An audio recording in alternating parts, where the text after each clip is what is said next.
ओम शांति। 5 सितंबर 2023। आज बाबा के मधुर महावाक्य हैं। प्रातः मुरली ओम शांति। बाप दादा मधुबन। बोले बाबा, मीठे बच्चे, सत का संग एक ही है जिससे तुम्हारी सदगति होती है, आत्मा पावन बनती है, बाकी सब है कुसंग। इसलिए कहा जाता है संग तारे कुसंग बोरे। प्रश्न: बाप का ऐसा कौन सा कर्तव्य है जो कोई भी धर्म स्थापक नहीं कर सकता? उत्तर: बाप का कर्तव्य है सबको पतित से पावन बनाकर वापस घर ले जाना। बाप आते हैं सबको इन शरीरों से मुक्त करने, अर्थात मौत देने। यह काम कोई धर्म स्थापक नहीं कर सकता। उनके पिछाड़ी तो उनके धर्म की पावन आत्माएं ऊपर से उतरती हैं और अपना अपना पाठ बजाए पावन से पतित बनती हैं। गीत: जाग सजनिया जाग, नवयुग आया कि आया। ओम शांति। बच्चों ने गीत सुना, किसने सुनाया? साजन ने। सब हैं सजनियाँ जिसको भक्तियाँ कहा जाता है। भगवान है एक, जिसको भक्त याद करते हैं तो उसको कहा जाता है साजन। भक्त कहने से मेल अथवा फीमेल दोनों उसमें आ जाते हैं, तो सब हो गई सीताएं। राम एक है, भक्त अनेक हैं। भगवान एक है, उस भगवान को कहा जाता है परमपिता। लौकिक बाप को परमपिता नहीं कहेंगे, वह है लौकिक शरीर देने वाला पिता। परमपिता है परमधाम में रहने वाला, सब आत्माओं का पिता। हर एक मनुष्य को दो बाप हैं, एक लौकिक, दूसरा पारलौकिक बाप। लौकिक बाप का जन्म बाई जन्म वर्षा अलग होता है। हर एक जन्म में बाप अलग रहते हैं। तुम विचार करो, कितने जन्म लेते हैं, कितने बाप मिलते होंगे? 84। हाँ, 84 जन्म में जरूर 84 बाप और 84 माँ मिलेंगे। हर जन्म में एक ही लौकिक बाप और एक ही माँ रहती है। दूसरा बाप है परमपिता परमात्मा। परंतु सतयुग त्रेता में कभी ओ गॉड फादर क्या याद नहीं करते, हे परमपिता परमात्मा मेयर करो, ऐसे कभी नहीं कहते। इसलिए समझाया जाता है सतयुग त्रेता में एक ही बाप होता है। फिर द्वापर कलयुग में, जिसको भक्ति मार्ग कहा जाता है, वहाँ सबको दो बाप हैं। मेल अथवा फीमेल सबको दो बाप हैं। पारलौकिक बाप को याद करते हैं क्योंकि यह दुखधाम है। दुखधाम में दो बाप, सुखधाम में है एक ही बाप। यहाँ तो एक लौकिक बाप है, दूसरा फिर सबके दुख निवारण करने वाला बाप है, जिसको सभी याद करते हैं कि इस दुख से छुड़ाओ, रहम करो। आधा कल्प दुखधाम, आधा कल्प है सुखधाम। सतयुग है नया युग, कलयुग है पुराना युग। बाप कहते हैं अब हम सतयुग नई दुनिया की स्थापना कर रहे हैं। कलयुग पुराने युग का विनाश होना है। कलयुग के बाद फिर सतयुग आना है। कलयुग के अंत सतयुग के आदि को कल्प का संगम कहा जाता है। यह है कल्याणकारी युग, क्योंकि पतित से पावन बनना होता है। कलयुग में है पतित मनुष्य, सतयुग में है पावन देवताएं। बाप समझाते हैं कि यह आसुरी रावण संप्रदाय है। हर एक के अंदर 5 विकारों की प्रवेशता है, उसको कहेंगे Ravan. Omnipresent god, omnipresent नहीं। 5 विकार प्रवेश हैं, इसलिए इनको पतित दुनिया कहा जाता है। सतयुग त्रेता को पावन दुनिया, शिवालय कहा जाता है। कलयुग है वैश्यालय। तो शिव परमपिता परमात्मा आकर नवयुग की स्थापना करते हैं। बाप समझाते हैं अब जागो, नवयुग अथवा सुखधाम का समय अब आया है। लक्ष्मी नारायण का राज्य आ रहा है। यह है ही राजयोग। यह कोई कॉमन सत्संग नहीं है। एक होता है सत्संग, दूसरा होता है झूठा संग, कुसंग। सत्य का संग तारे कुसंग बोरे। सत्य तो एक ही बाप है, उनको कहते हैं पतित पावन। आओ वही आकर पावन बनाते हैं। आधा कल्प के लिए फिर माया रावण आकर आधा कल्प पतित बनाती है। ऐसे नहीं, बाप ही पतित बनाते हैं। अभी है ही रावण राज्य। जब तक सत्य बाप ना आए तब तक सत्संग नहीं, सब हैं झूठ संग अथवा कुसंग। तुम हो सीताएं, तुम भक्ति करती हो, समझती हो भक्ति का फल भगवान आकर देंगे, तो जरूर जब भक्ति का समय समाप्त होना होगा तब तो आएंगे ना। आधा कल्प है ज्ञान की प्रारब्ध और आधा कल्प है भक्ति की प्रारब्ध। अभी तुम पुरुषार्थ कर रहे हो भगवान की श्रीमत पर। भगवान एक होता है, वह है निराकार परमपिता परमात्मा, आत्माओं का बाप। वह आते ही हैं संगम पर। द्वापर कलयुग को भक्ति कांड कहा जाता है, सतयुग त्रेता को ज्ञान कांड कहा जाता है। ज्ञान है ही ज्ञान सागर परमपिता परमात्मा के पास।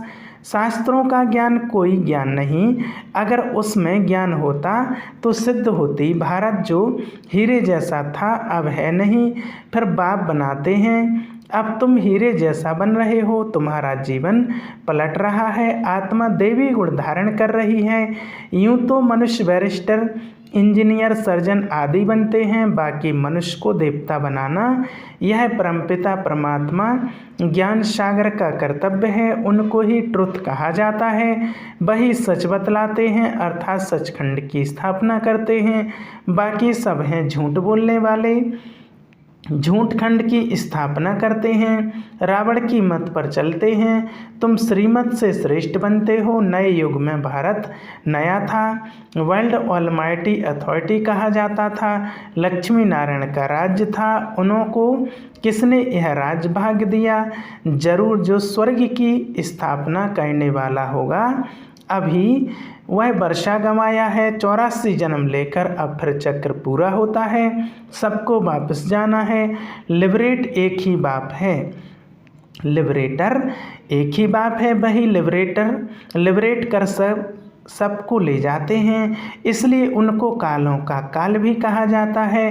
बाप कहते हैं अब तुम्हारे 84 जन्म पूरे हुए, अब वापस चलना है। यह सृष्टि का चक्र कैसे फिरता है सो बाप बैठ समझाते हैं, अर्थात त्रिकालदर्शी बनाते हैं। तीनों लोकों तीनों कालों की नॉलेज देते हैं। वही पतित पावन ज्ञान सागर बीज रूप है, उनसे ही सचखंड का तुमको वर्षा मिलता है। यहाँ तुम आए हो परमपिता परमात्मा से वर्षा लेने के लिए, जो स्वर्ग की स्थापना करने वाला है। तुम जानते हो हम ही फिर स्वर्ग के मालिक बनेंगे। सतयुग के लक्ष्मी नारायण आदि को कहा जाता है डीटी रिलीजन, वह है श्रेष्ठ धर्म। उन्हों का धर्म भी श्रेष्ठ है तो कर्म भी श्रेष्ठ है, वहाँ भ्रष्टाचारी कोई नहीं रहते। द्वापर कलयुग में फिर एक भी श्रेष्ठाचारी नहीं रहते। बाप को भूलने के कारण ही बुरी गति होती है। फिर बाप आकर पतित से पावन बनाते हैं। धर्म स्थापक कोई पतित से पावन बनाने नहीं आते।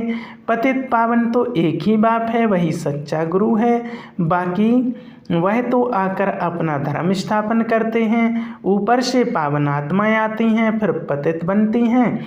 इस समय सब पतित हैं, सबको पावन बनाना बाप का ही काम है, वही पतित पावन है। गुरु नानक ने भी उस सद्गुरु की महिमा की है। इस पुरानी दुनिया के विनाश लिए ही यह महाभारत लड़ाई है, बाकी ऐसे नहीं। तुमको लड़ाई के मैदान में ज्ञान देते हैं। ज्ञान के लिए तो एकांत चाहिए, 7 रोज भट्टी में रहना पड़े, बाकी तो है भक्ति की सामग्री। भक्तों में भी कोई बड़े तीखे तीखे होते हैं, रुद्रमाला भी है तो भक्तमाला भी है, वह है भक्तों की माला, यह है ज्ञानमाला। ऊपर में शिव, फिर युगल दाना, फिर है उनकी वंशावली।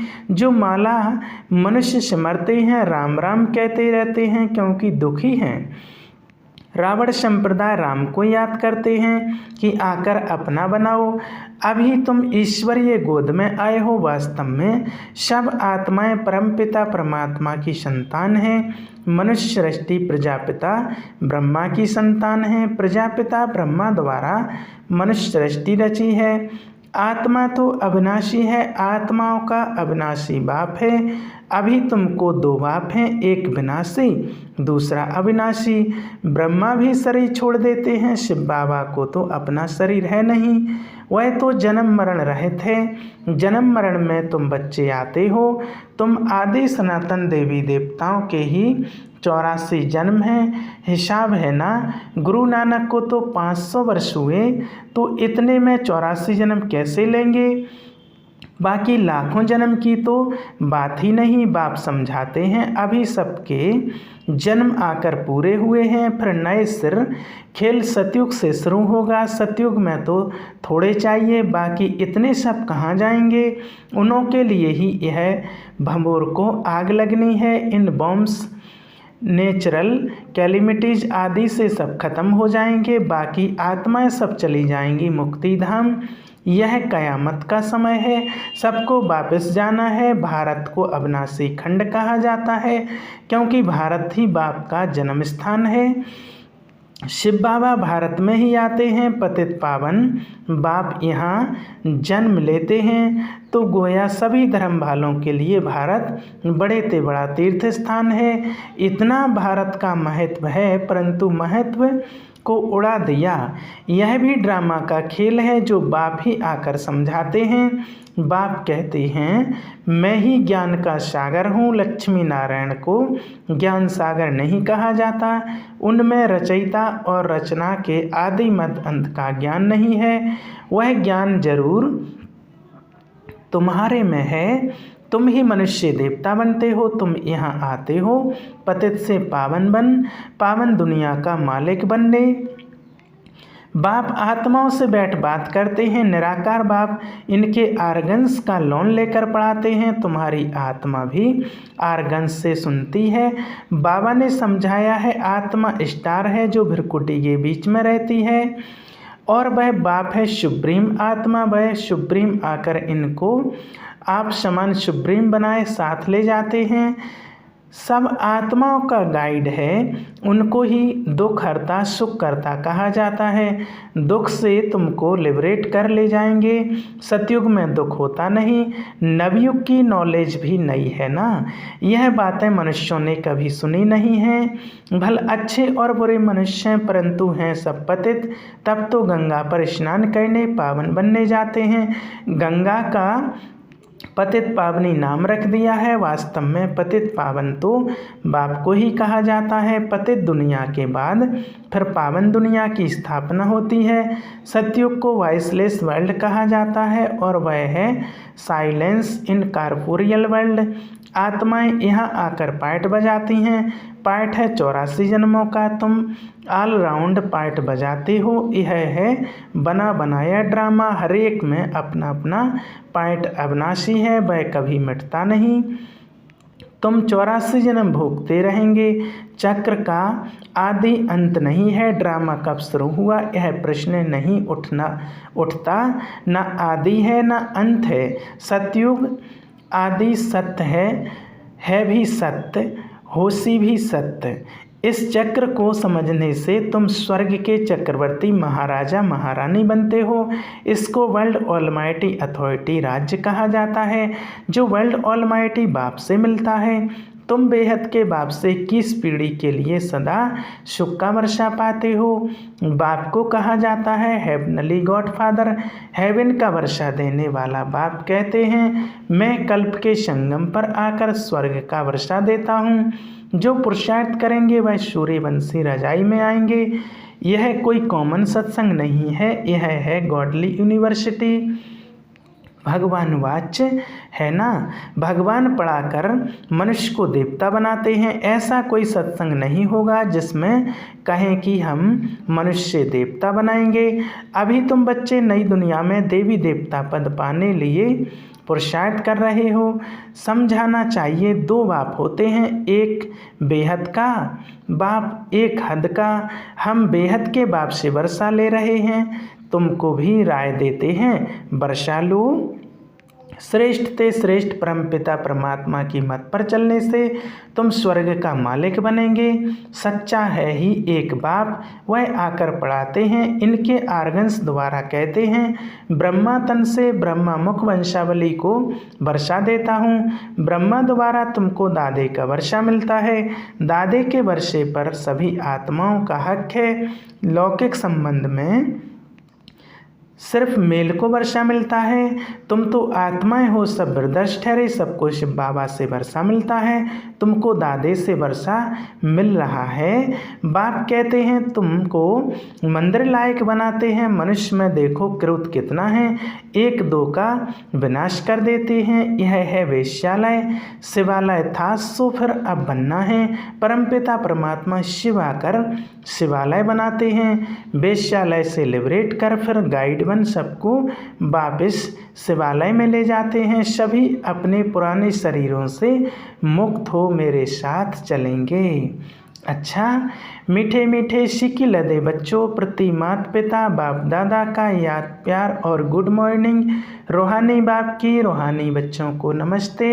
हम रूहानी बच्चों की रूहानी बाप दादा को याद प्यार और गुड मॉर्निंग नमस्ते, शुक्रिया बाबा। धारणा के लिए मुख्यार पहला पॉइंट, देवी गुण धारण कर स्वयं की जीवन को पलटाना है। सचखंड में चलने के लिए सच्चे बाप से सच्चा रहना है। दूसरा, एक सत्य बाप के संग रहना है। मनुष्य देवता बनने की पढ़ाई अच्छी तरह पढ़कर बेहद का वर्षा लेना है। वरदान, हरेक के स्वभाव संस्कार को जान, टकराने के बजाय सिर्फ रहने वाले मास्टर नॉलेजफुल भव। कोई भी बात को छोटा या बड़ा करना यह अपनी बुद्धि पर है, जबकि एक दो के स्वभाव संस्कार को जान गए हो तो नॉलेजफुल कभी किसी के स्वभाव संस्कार से टक्कर नहीं खा सकते। जैसे किसको पता है कि यहाँ खड्डा है व पहाड़ है तो जानने वाला कभी टकराएगा नहीं, किनारा कर लेगा। ऐसे आप भी किनारा करो, अर्थात अपने को सेफ रखो।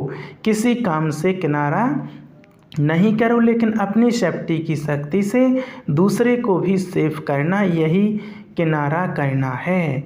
स्लोगन, उड़ती कला का अनुभव करना है तो सदा भाग्य और भाग्य विधाता की स्मृति में रहो। अच्छा, ओम शांति।